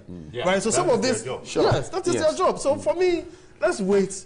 Eric, it's second reading. Let's wait for the third reading. Exactly. But as for the special prosecutor, whatever they do, it will come, and they would have their opposition to it. But the point is that there is examples of them doing that on a number of issues, and I am not surprised. Around this table, we agree that we want it. We just want the right thing to be in a way that would allow it to serve the purpose for which it is being. I thank you, Dr. Clement Park. Let Eric know that what the argument we are making is that laws must be made to stand the test of time, and that also means that they allege accusations of acts of corruption in the current government certainly would also be matters to be considered. Of course, so I'm sure.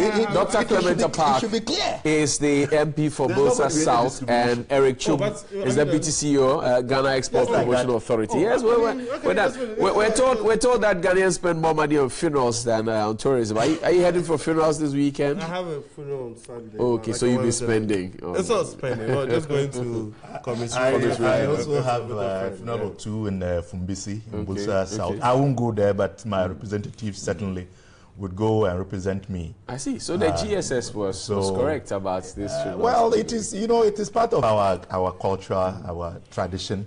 We try to pay homage and we try to do our best for the departed. No, I thought we were going to discuss the Kwesi report. The report. No, we'll discuss next week when you come. We'll discuss it. I thank you very much. You mean this fraudulent document that they are trying to use as a basis to divert attention from all the challenges? Coco will beat me. We need to go. But no, the report that's supposed to be fraudulent, and yet it advises that your register is bloated. Your register is bloated, and now you accept that portion of it. Let's head to the courts now. And Salam Amenya takes us into the courts. He brings us this special documentary. Enjoy. He'll be right back.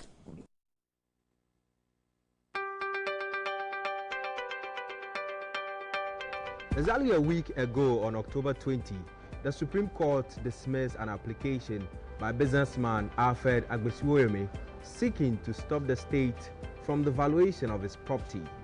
The presiding judge, Justice Alfred Benny, described the application as one without merit. Businessman Alfred Agbesiwoyemi's application follows state officials storming one of his residences at Trasako to value the property. Alfred Woyemi on Monday challenged the legality of the valuation of some of his property, saying the action is not backed by law. The ruling by the court has paved the way for the state to continue with the valuation of his property in the quest to retrieve monies he owed the state from a judgment that wrongfully paid him. Meanwhile, government has indicated that it will begin another round of valuation and seizure of other property in a bid to get the rest of the 47.2 million Ghana cedis left to be paid by him. Deputy Attorney General Godfred Dami said the state is determined to recover all the money from Woyemi. We're not leaving any stone unturned at recovering or identifying all the assets owned by him, and we still continue with those efforts. We're still making necessary inquiries and checklists, and I believe that when we come to the relevant discoveries, the public will hear about them. Alfred Woyemi was paid 51.2 million cedis after claiming he helped Ghana raise funds to construct stadia for the hosting of the 2008 African Cup of Nations. On the same Friday, October 20, the Judicial Service Staff Association of Ghana, JUSAG, backed down on its intended strike. According to the leadership of JUSAC, this was out of respect for the Chief Justice and also give ample time to government to find a lasting solution to its concerns.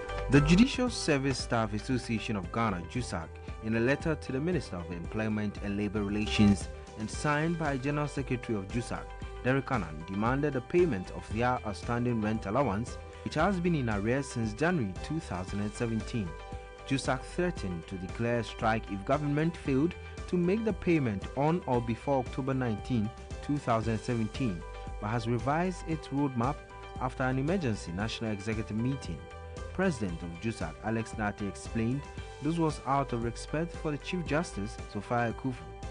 JUSAC maintained that the rent allowance which was agreed on with government as far back 2012 holds, hence any document purporting its cancellation lacks credibility. Our road map made towards the industrial action has been revised to afford Her Ladyship, the Chief Justice, to take up the issue with government and the Judicial Council on 25th October 2017. The above is also to afford government to deal with the issue once and for all by 31st October 2017, failing which we will be unable to succumb to any further entreaties. The Judicial Council and the leadership of JUSAC have never in any subsequent negotiations with government agreed to the removal or cancellation of rent allowance.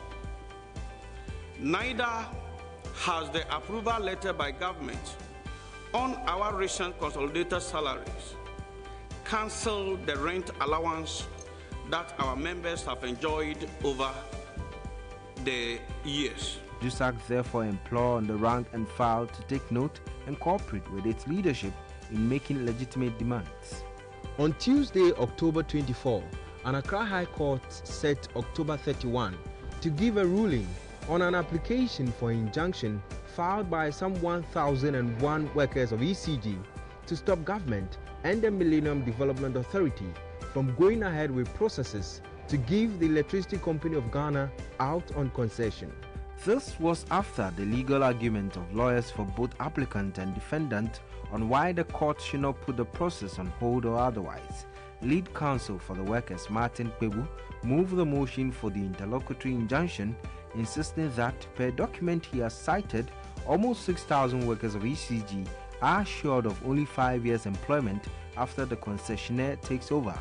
He further stressed that after the concession deal pulls through, in the event of a redundancy, the competitive bargaining agreement the workers have with ECG will not be followed.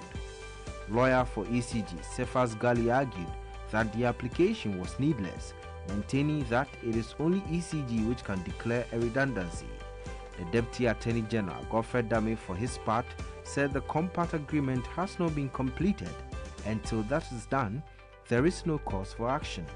Lawyer for the Millennium Development Authority, MIDA, Victoria Bath, insisted the compact encompasses 6 projects, with the ECG concession being one aspect, adding that in the event where the workers succeed in placing an injunction on the process but lose the substantive case, the workers cannot compensate government or MIDA because they lack the financial muscle. In their suit, the workers are seeking a perpetual injunction to restrain the defendant, their assigns and privies from continuing the compact agreement.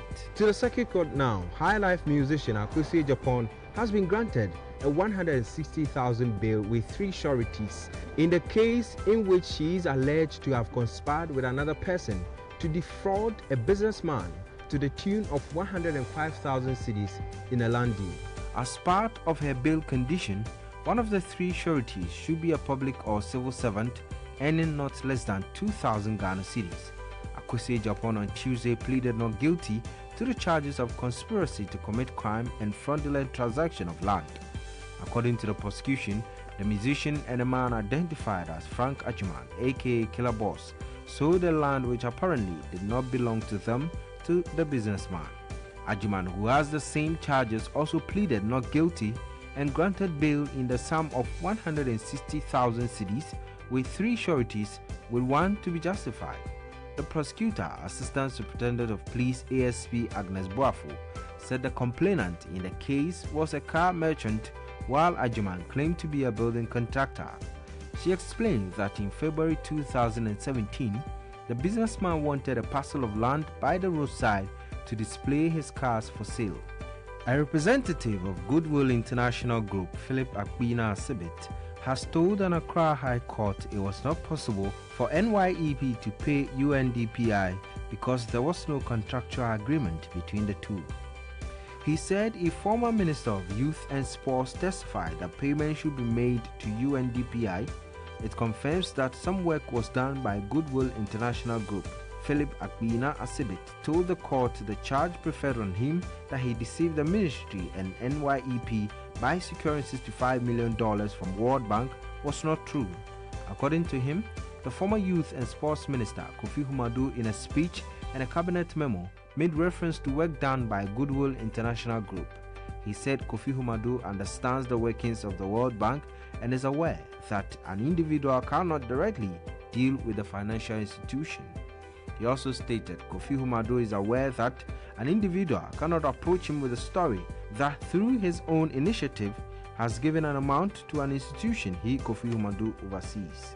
The pathologist who conducted autopsy on late Major Maxwell Mahama has told an Accra Magistrate Court he could not trace part of the body of the deceased during the autopsy. Dr. Lawrence Eduse told the court he is unable to tell who had taken the body parts and for what purpose. On October 10, the court ordered the pathologist, Dr. Lawrence Eduse, and the head of the 37th Military Hospital Pathology Department to appear before it to explain why the report has been delayed. Dr. Lawrence Eduse appeared before the court after investigators demanded he appears. Dr. Eduse, appearing before the court, said he had requested for the crime scene officer, the officer in charge of ballistics, and investigations to assist him, but none heeded to his request. He blamed the investigators for the delay of the report. In answering why he had not contacted authorities when he was faced with challenges, he told the court he encountered difficulties as the Judicial Service delayed in payment of work done. The police prosecutor, DSP George Amega, in defense, said the law gives the pathologist the opportunity to write to the police if he encountered difficulties and thus rejected the doctor's claim. The magistrate, Ebenezer Kukwansa, gave the pathologist and the police 3 weeks to make sure the autopsy report is made available.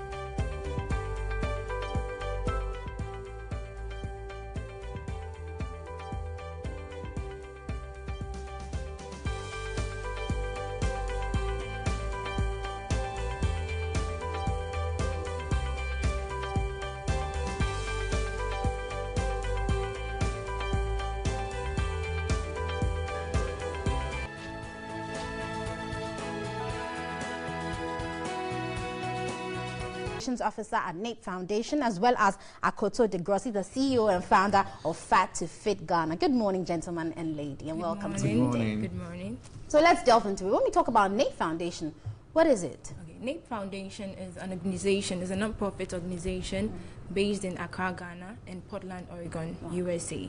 And it was founded by Dr. Peter Carlos Okante in 2005. And what we do as a foundation is to support needy but brilliant students who don't have access to higher education. Right. Yeah. But what do you do? What is your core mandate? And how do you perform this role? Okay, so from 2005, as I mentioned earlier, the foundation has been supporting students from institutions such as Ascension University, University of Ghana, and the Central University. But in 2014, the Board of Trustees focused their attention on supporting brilliant but needy students from the rural part of Ghana who attend Palm Institute. Right. Yeah. You are doing a project that has to do with money, and I see you wearing the shirts, One Ghana CD project. What is that? Okay, so the One Ghana CD project is an initiative that came up last year. Right. That was in September 2016, and it is aimed at awarding scholarships to needy but brilliant students from the rural parts of Ghana. And our goal is to reach over 1 million people who would also support these ones by donating a CD or more. Yeah. And so all Ghanaians are being entreated to support in this. But how do you identify participants or people who are brilliant but needy from these rural areas? Okay, so as I said earlier, we have a school that is Palm Institute. So we have a recruitment department that goes to some selected secondary schools in the rural part of Ghana, like Nafana Senior High School. We have Ningo Pram Pram. And basically we have a website, so people also apply through our website. Yeah. Very well. But you're also, Akoto is here, so definitely people are wondering what he's doing for your foundation. What exactly is the Fitness for Change project also about? So the Fitness for Change is one vehicle that we are using to raise awareness about this project, because we know that fitness is important. It affects us all, and so we are using it as a vehicle to raise awareness about the project and to also raise money. And tomorrow we are having a big program at the Peduase Ebri Mountains climb. I'm sure you're familiar with that.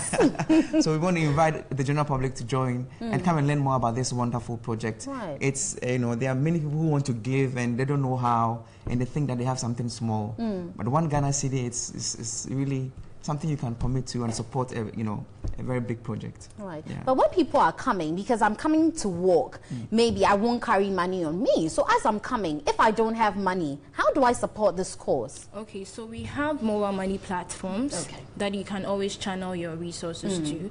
And we have MTN mobile money platforms. That's 054-927-4232. And you can also check more information on our website. That's www.napefoundation.org. So which people are you partnering with to get this Fitness for Change going and also your 1 Ghana cedi project? Okay. Part of it for sure, because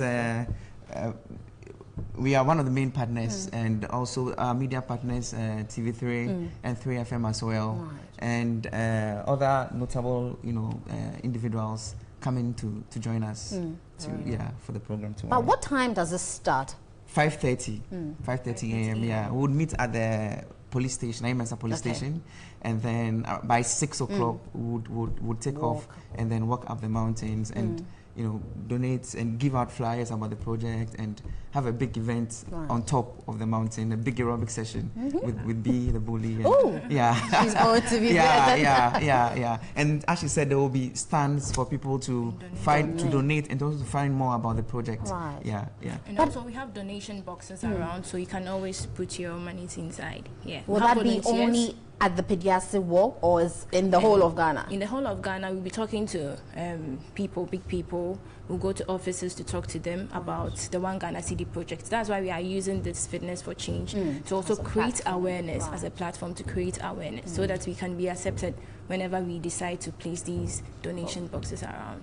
Anita, let me come back to NAPE Foundation and its core mandate. You've been in existence for a while. How would you say this, helping brilliant but needy students from the rural areas has impacted on the lives of individuals who partake in this? Okay, so basically, as I said, we are creating awareness using this fitness walk. So if you join us or if you come on board, definitely your contribution would help in a long way to help someone continue his or her education or access higher education. But do you know any people, I mean, those who go through this process, who are helped, do they come back to help the institute? Yes, please. Yes, please. And are they happy with the response you get? Yes, please. Very well. Anyway, guys, so you had helped so far over 150 students. Nice. Who have gone through the program and have benefited from the project. And are giving back to society. For sure, yeah. So we really want to encourage people to, support the project. Education is very powerful. It is. And for me, I'm also very passionate about the project because at one point, I also needed scholarship to even pursue higher studies abroad. And so I know the importance that, getting support, from people is. So let's all support this project. Definitely, we'll all be there. NAPE Foundation is all about sacrificial leadership, investment, and higher education, and that's what they seek to do with 1 Ghana cedi project and also Fitness for Change. So tomorrow, they are creating a platform for all of us to join them with a walk from Ebri to Peduase, exercise, get healthy, but also help invest in someone's life to make the person a better one for Ghana. We'll take a break. We'll be back. Stay here with us. Welcome back, and thank you very much for joining us. Let's talk about movies, and a very interesting title for a movie these days, the 21st century. We're talking to Sewa Opoku-Addo. She's an actress, and the latest one has come up, Prince Dovlo's Blue Film. Good morning. Good morning. You are in red. Yes, I am. How are you doing? I'm very fine, thank you. So, where from this title, Blue Film? Well, I think Prince could actually explain that more or better. But you know, there's a perception in Africa that when you mention blue film, it means you're probably going to have sex or nudity or something in the movie. But this one is actually very different. It's a comedy movie. And yes. So, I mean, interesting. Obviously, the controversial title. Because when you say blue film, we're all thinking pornography. It is. I mean, well, I mean, because of the origin, how it occurred. But, so this is a comedy. Yes. Right? Comedy about what? It's based on SDK. He's the main character. So it's based on his life and his breakthrough. So it's all about SDK. SDK? What's that mean? SDK is actually a comedian. He does short skits. Okay. Yes. So it's about his breakthrough. It's his life. Yeah, about him. Yeah. I see. And so this movie is how long? How long is the movie? 1 hour. 1 hour. Yeah, 1 hour. 1 hour blue film. But what role do you play in that movie? You're an actress in that movie. What are you? What's your character? SDK's girlfriend. The way she says it with a smirk. Yeah, man. And how exactly did you play it? What did SDK make you do? Well, I help him achieve his aim. So it's more like we're a team. Teamwork more, yes. Were you stealing from people? No. Okay. I just helped him. Yeah, I just helped him meet a few people in the industry and achieve his aims and aspirations. Yeah. For you, acting in Prince Dovlo's movie, I mean, he's one of our finest. Acting in his movies, what did they expose you to? Well, it really, you know, Prince Dovlo is known for music videos. Right. So making it a movie, it's very different. And it was my first comedy movie. So it was different, working with other people and working with a music director who is now a movie director. So it was different. Comparable to YOLO, I mean, which you starred in, which would you say was more challenging? This or Blue Film? You know why it's more challenging? Because it's a comedy something. And you know, you keep laughing and they keep cutting it. And it's funny how the characters who crack these jokes come back to their role very quickly. And you keep laughing and laughing and laughing. And I mean... So you couldn't hold it? I couldn't hold it. Who else is in the movie? The KJTR lawyer. Okay. Oh, my God. Team. So you can imagine, we have Clemento Suarez. This is not good. I'm sure you want to tag me. Yes. Interesting. Wow, you must have had a tough time. So the movie's been premiered. Yes. When? 4th November, Silverbed, 6 p.m. 4th November, Silverbed, 6 p.m. Is it free? No, it's not free. What's the damage? 30 cities. Cool 30 cities. Just come and have fun with your friends, your family. Good laugh. Yeah. Interesting one there. But what has been your challenge as a female in this industry? I mean, acting these movies. What for you is the greatest challenge, if I would say? Well, my greatest challenge is, I think, breaking away from the YOLO tag, because I always tell people I want to be recognized as a brand on my own, but not as the girl from YOLO. Right. So I'm working on that right now. I want people to see me as Sewa Bukwado, but not as Sewa Bukwado from YOLO. Okay. Yes, I'm working on my brand, me solo. Yes. Right. Has fame gotten into your head? No, it hasn't. It hasn't? No. Will it ever? No. It won't. Why? I know what I want. I mean, why would fame get into my head? It does get into other I people's heads. know. I know. So what are you doing to keep it out there so it doesn't get into your head? Well, I know what I want. I know what it does to people when it gets into their head. It's funny what people do these days for cheap attention. And you have to stand out. You can't follow the crowd, and because all of them are doing that, you also no. So I want to stand out. I want to be known for Sewa Bukwado, who brought a difference, who did something different and brought a change. Ghana couldn't make it to the Oscars this year. For you as an actress, I'm sure it's a bit of concern to you. What do you think went wrong? Do you know? Have you found out? Well, I feel we don't promote our own in the industry. We're too busy talking about our faults and flaws instead of probably coming together and working as a team to push ourselves and, take ourselves to the next level. We're too busy bringing people down and criticizing them. It's bad. If it's not, we don't have to talk about this director, that, no, it's all together. It's a Ghana movie industry. So we have to go together as a team and work, teamwork. That's the main word over there, I would say. So we'll come on the 4th of November to see you at the Silverbird Cinema. It's 30 CDs, and yes, we'll be there as well. Maybe your closing thoughts before we jump out. Your closing thoughts before we jump out. Well, everyone should be there. It's, you know, when we say blue movie, everyone thinks it's porn, but no. Trust me, honey, you should be there with your But the title of this is Blue Film. Yes, Blue Film. Okay. But it's clear. I'll tell my mother about it. We thank you very much, Sarah Pokwadu, for coming through. We'll take a break at this point. I'd wanted to show you a few photos and share a few comments with you, but we'll take a break. We'll return. We'll show you all of that action and how certain DC's home has been burgled and items that have been taken. All of that coming up at you right now. Weekend, and then we have some messages to take. Of course we do. And on WhatsApp you say, good morning today. NDC talks about lawlessness in Ghana.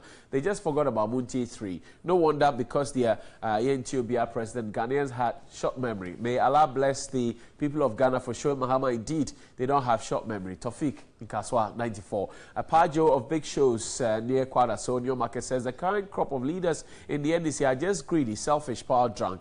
They make NDC as a party unattractive to the youth. Therefore, they will continue to suffer for their own actions. They should get it clear that 8 years government is a new thing, is now a thing of the past. If you don't have any better campaign policies, no vote. So by my calculations, they will stay in opposition for not less than 16 years. Thank you very much. President Onado is going to make this country very hard to rule after his term expires because he is implementing all his promises. Thank you so much, President Akufo-Addo, from Mushal inside Sokogo, Northern Region. Good morning, TV3. Let's be serious as a country. We've been pursuing these vigilante groups to disband them, but end up playing politics with this. Posterity will judge us all. Imrana from Tamale. Idrisu A.B. Fusaini in Tamale says, good morning, TV3. Since President Akufo-Addo is in bed with his vigilante groups, there's no way the police can calm down with these people because they have a support from the big wigs.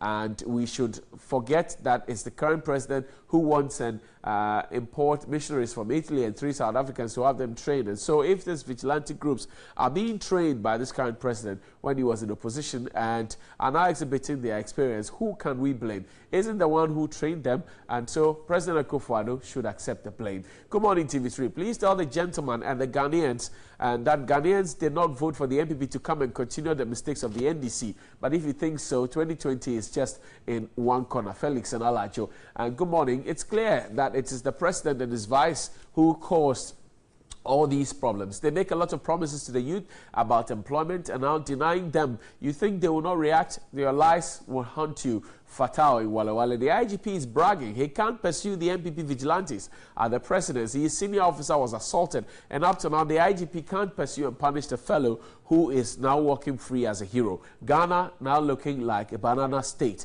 Yamoha in Wa. We have the AG, 2 deputies, directors of prosecution and state prosecutors who can prosecute cases under the Attorney General. Why create another office of duplication? Save the public purse from Yamoha. You say the Special Prosecutors Bill is not what it is. Good morning, Johnny. The purpose of the trending vigilante groups formed by the MPP to cause pandemonium, should the MPP have lost the 2016 had they lost the 2016 election, wasn't achieved. They should want to utilize their training acquired by every means. Fresh Steve in Tema. Okay, so thank you. And you know that we're running a very strong campaign on inclusivity for children with cerebral palsy. and it's here. We started it, we'll follow through with it, and it's on all our platforms, on FM 95.1 in Accra, 3news.com, Connect 97.1 in Piper no Takrade, Akuma 87.9 in Ashanti region, 3FM 92.7, and TV3 First News, Best in Entertainment, reshaping the news and creating stars. So this is it. There's a regulation or policy that says children with cerebral palsy must be included, but this is it. They don't have that inclusivity, and we want to impress upon government, upon whoever has to do that to push this. So this is on all our platforms, and we entreat you to join the campaign so we can get help for these special ones. You can use it on as your DP on WhatsApp, on Facebook, on Twitter, on any of the social media platforms. You can share it in your groups, distribute it. Let it go around till everybody gets to hear about it, that these special ones, they need attention and immediate attention. If you have one in your home, you will know how it feels. If you have had a child who has that kind of situation or condition, you will know how it feels. So this is it. This is a big campaign, inclusive education, and you know that once we start, we don't stop until we get help. We get results. So that's what we're doing. And we'll show you some more about that. But in the meantime, we told you about Irama Bedu. Irama Bedu is a legend high lifer, and she passed on today. The Irama Bedu used to play with the Ghana Police Band. And she had a very special way. I remember back on TV3 Mentor, she came, as one of the judges. Right. And she's very forthright with her judgment, very sweet voice. And you listen to her songs, interesting. She's passed on yesterday at the New Ifidiase Government Hospital. 72 years, right? And she's lived it. But I'm concerned, Amma. I mean, we're allowing all our heroes and heroines to die. Libraries on fire, as a Jacobin would like to call them. And we are not documenting anything about them. Look at Papa Yankson. Look at A.B. Krenzel. Look at C.K. Mann.